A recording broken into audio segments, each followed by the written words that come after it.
It starts in the dark, not with noise, not with motivation, not with some dramatic moment that changes your life, but with a quiet alarm vibrating against the wood beside your bed, a small cold sound cutting through the last layer of sleep like a blade. And for a few seconds, you don't even know who you are. You don't know what day it is. You don't remember your goals or your promises. You only feel warmth under the blanket and the weight of your body sinking into the mattress. And that is the first battle, the smallest one, the invisible one, the one nobody sees and nobody claps for. The battle between comfort and control, between the animal inside you that wants more sleep and the disciplined mind that whispers get up. And the world outside your window is still black, silent, empty, like the whole planet has decided to rest. Like time itself has slowed down, and that silence feels heavy because it gives you permission to quit. It tells you no one would know if you stayed in bed. No one would judge you. No one would punish you. You could close your eyes for 5 more minutes, and nothing bad would happen.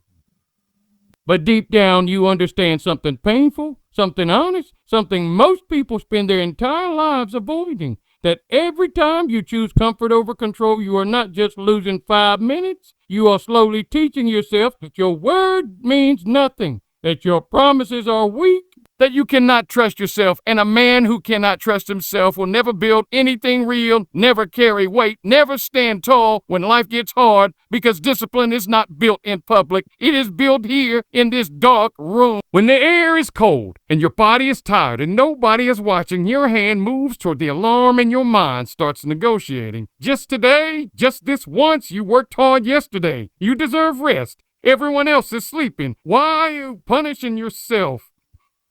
And those thoughts sound soft and reasonable and kind, but they are not kindness. They are decay, slow decay, the same decay that keeps people average, broke, distracted, dependent. And you feel it, that invisible gravity pulling you back into the pillow. And this is where most lives are decided. Not in big opportunities, not in dramatic risk, but in these small, quiet seconds before sunrise. Because winners are not created when the sun is shining. They are created when it is still dark and they choose to move. Anyway, and so you sit up slowly, spine straight, eyes half open, heart heavy. Not excited, not inspired, just committed. Because real discipline does not feel good.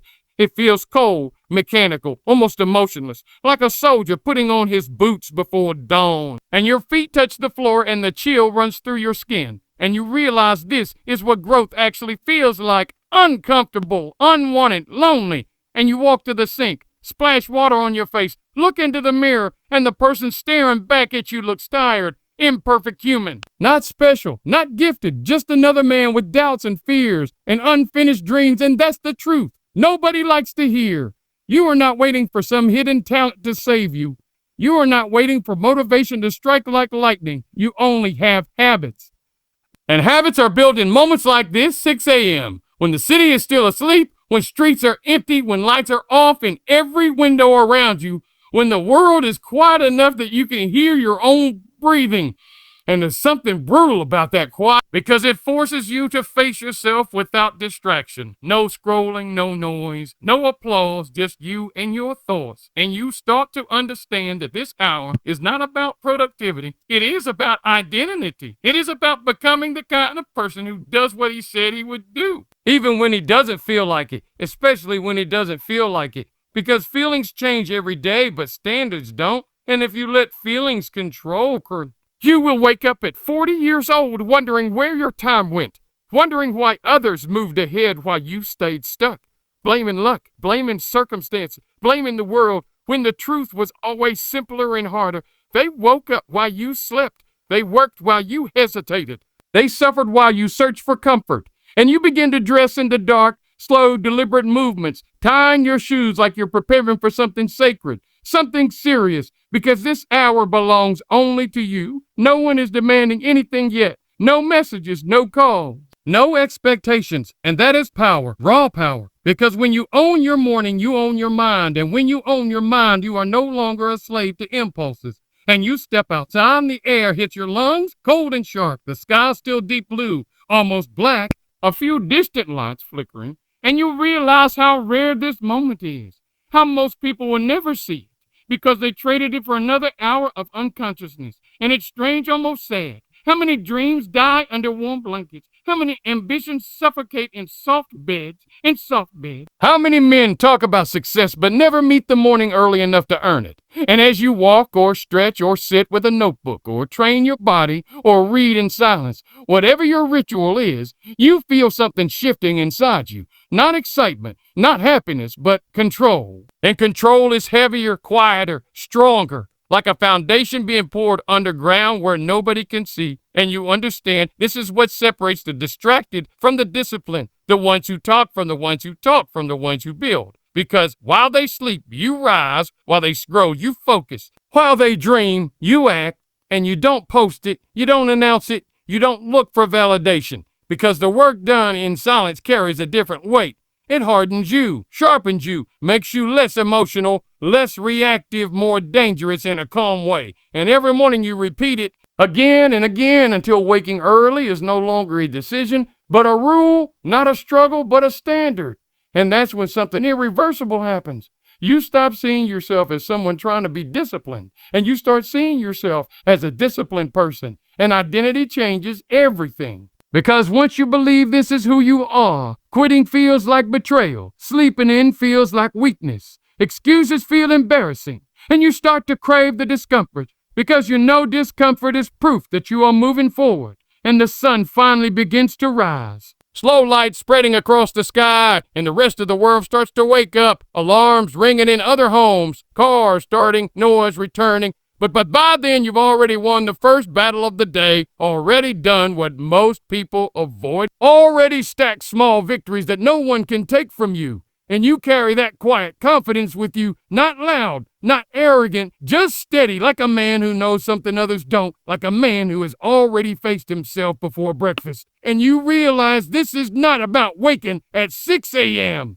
It's about becoming the kind of person who moves when it's hard, who chooses discipline over desire, who understands that greatness is not built in bright moments, but in dark, lonely mornings, exactly like this. So, by the time the sun fully climbs into the sky and the noise of the world begins to return, most people believe their day has just started, but yours already carries weight, already carries history, already carries a quiet victory that no one else can see. And that is the difference, honey.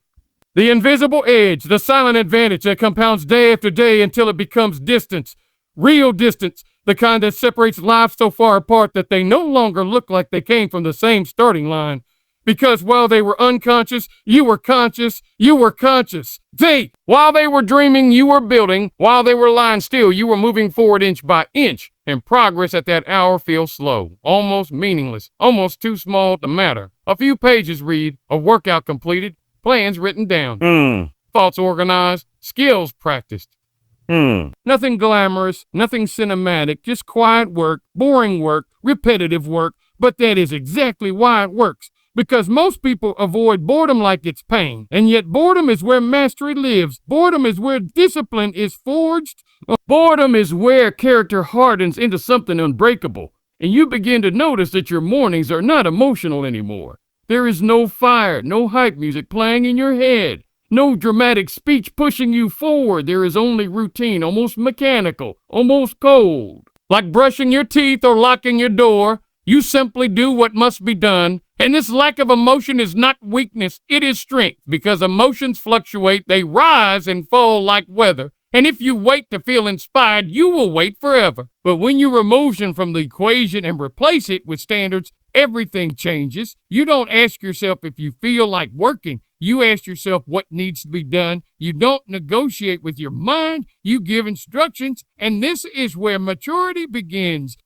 Not when you feel strong, but when you act strong even while feeling tired, even while feeling empty, even while doubting yourself.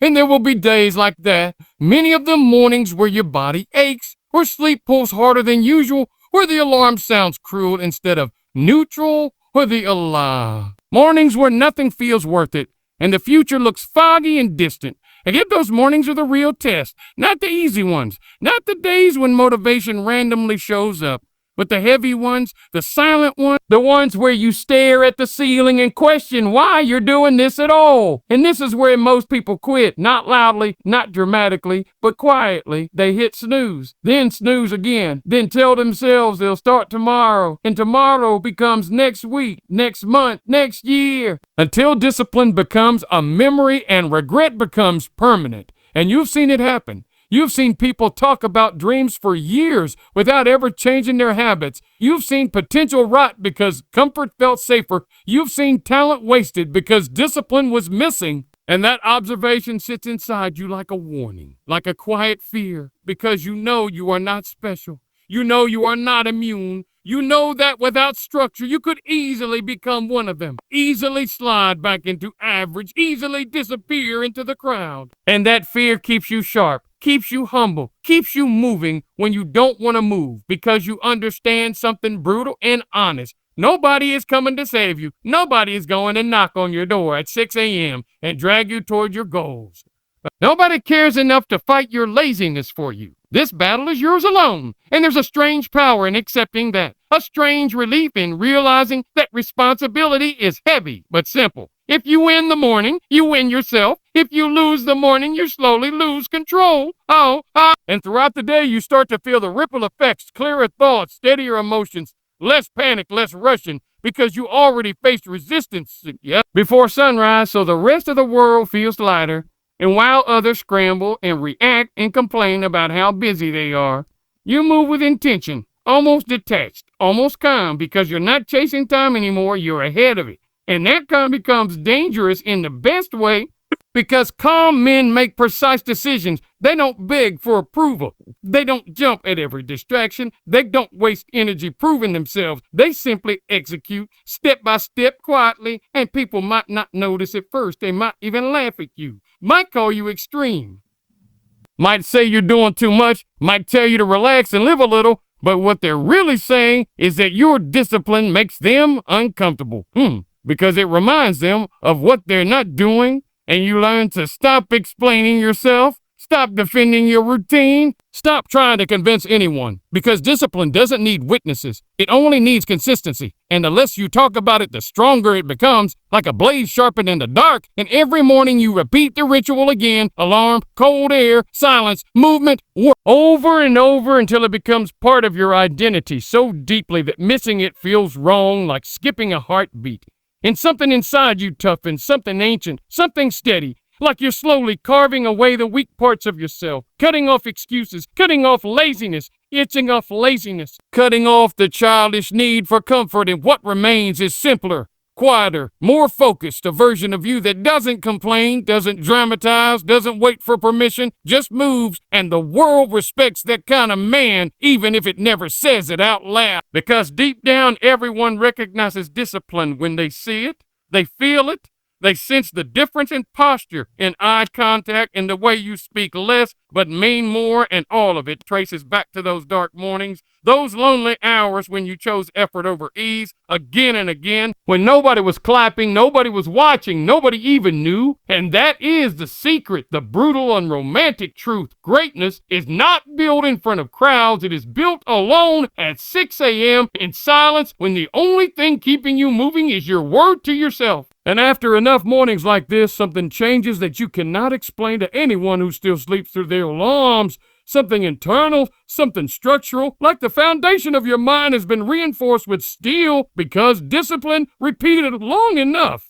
And stops feeling like effort, it starts feeling like identity. And when identity shifts, everything shifts with it: your posture, your decisions, the way you walk into rooms, the way you tolerate nonsense, the way you respond to pressure, because you are no longer the person begging life to be easier. You are the person preparing yourself to be stronger. And there is a cold clarity in that realization, a quiet understanding that life was never meant to be comfortable, that comfort is a trap disguised as kindness, that every soft choice slowly weakens you, while every hard choice quietly builds you. And most people never notice the trade they're making. They trade strength for ease, discipline for distraction, long-term respect for short-term pleasure. And years later, they wonder why they feel small inside, why they hesitate when opportunities appear, why they doubt themselves before even trying. And the answer is always the same. They never train their mind to obey them. They let their mind control them. They let moods decide their actions. They let sleep defeat intention. And you refuse to live like that anymore. Because each 6 a.m. wake up has become a vote for a different version of yourself. Not the weak one, not the distracted one, not the one constantly negotiating with excuses, but the sharp one, the controlled one, the dangerous one in the calmest sense of the word. Mute, the one who doesn't talk much but executes relentlessly. And you begin to see how rare that is, how uncommon simple consistency really is. Because everywhere you look, people are starting and stopping, excited for 3 days, then disappearing, making promises, then breaking them. Chasing motivation like addicts chase a hit, always waiting to feel ready, always waiting for perfect conditions, and perfect conditions never come. They never will, because the world is not designed to align with your comfort. It is designed to test you, distract you, exhaust you. And only those who build discipline independent of circumstances survive that pressure. And that's what these mornings have been doing to you, preparing you for pressure, teaching you how to function while tired, how to focus while uncomfortable, how to move forward without applause. And these skills sound small, but they are everything. Because life itself is uncomfortable. Life itself is unpredictable. Life itself doesn't care about your mood. So the man who can act without emotion, who can work without praise, who can continue without immediate results, that man becomes unstoppable, not because he is gifted, not because he is lucky, but because he simply doesn't stop. And not stopping is rarer than talent, rarer than intelligence, rarer than opportunity. And you start noticing something else too, something almost unsettling.